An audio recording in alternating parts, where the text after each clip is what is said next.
I remember her that read. And although she didn't understand, she came unto me the next day with excitement in her mind, a joy in her eyes, and a freedom in her spirit. Selectively setting God as her chosen king, I saw her rise from the ash heap as if reborn into a new thing. I heard after breathe, one accepted into heaven, the angels would rejoice, but I'm quite sure they did that day because she heard God's voice. She was utterly unbreakable, but a little rocky around the edges. The eagle soared from ground zero to 100 and escaped its clutches, its wings blazing through the clouds of mist, skyward soaking, so King of Kings received her as if he knew her from before. An opportunity flew open that time. For the first time, she saw a door that welcomed her with greatness on the other side. But ground dwellers, glocked with a concoction conceived for our destruction, aimed, fired of deception, attempted to clip her wings before she even had a chance to reach his seal. Knowing how smooth my God is, he already slipped his seal upon her spirit. But when bullets of hatred and deceit explode past your cheek, it gets hard just to see a little glimpse of his feet. So I witnessed that eagle come crashing to the ground. I remember her who questioned. Wicked rumors consumed the cloud, baptized eagle into believing she couldn't fly.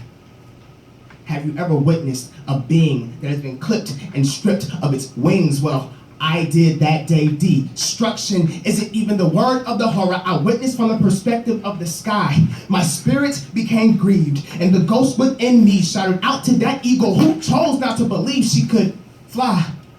Past the cloud of deception, I heard him calling for his friend to answer. I remember the piece of pain he felt as the eagle turned her head the opposite direction, now searching for another way to fly. As if it didn't have wings. As if she didn't know her king. I wonder if she will one day see past the lies from the locals lustily latching onto her spirit, ripping away her shine, as they throw new ashes upon her wings. She doesn't feel the clean clouds anymore, but now that has been replaced with a weight of where did I come from? And I can only watch as she gets dragged deeper and deeper into the ground as if she belongs to anything of this earth, for we are all eagles who can choose to fly. But the allure of the ground is so great, and it seems no matter how loud my cry, she can't hear me. Way up, I'm so high. So I glide, hoping by my example, I can really show her how his wind lifts my wings. While he dries my every tear, erases all my fears. How he keeps his vision in my eyes so that I always know my direction, while being in an earth that is so soul-vexing, I couldn't possibly understand how anyone goes without such a soul connection, but all I can do is respect that decision. Love everybody while I keep soaring to greater heights.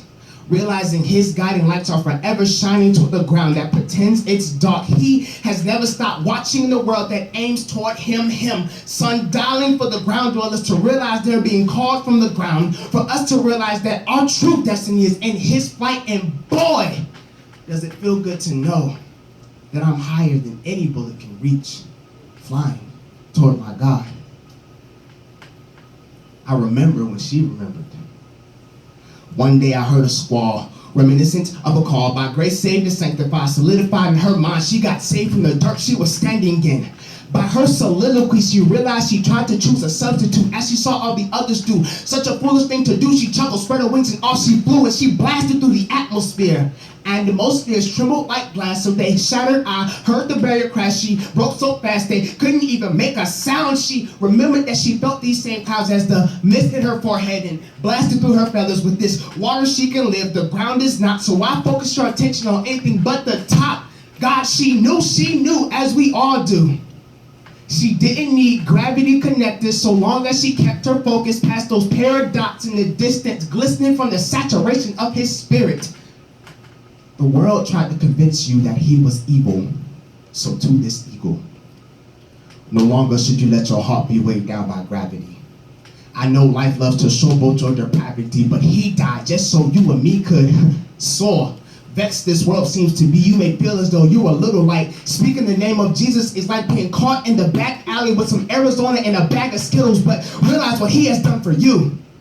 Realize that the name that you proclaimed back in the past when you felt so ashamed lifted you above everybody's expectations as if you could fly. They tried and they tried to drag you back down, but you kept climbing toward the God they didn't know. They called you brand new. They said that you changed. They looked at you funny when you prayed at the table, as if this Jesus that you spoke of was only just a fable. But you and me knew better. You conquered their words and their verbs, and you rose to your greatest heights. No matter how short you are, to them you were and are still too tall to comprehend. My friend, please listen. Their words don't matter. Just ignore the chit chatter. Don't get caught up in that babble. They're just building another tower in its shadow that's just destined to crumble. Realize your construction value. Feel the wind in your feathers. Acknowledge when his spirit speaks to you and fly, as if you have never touch the ground.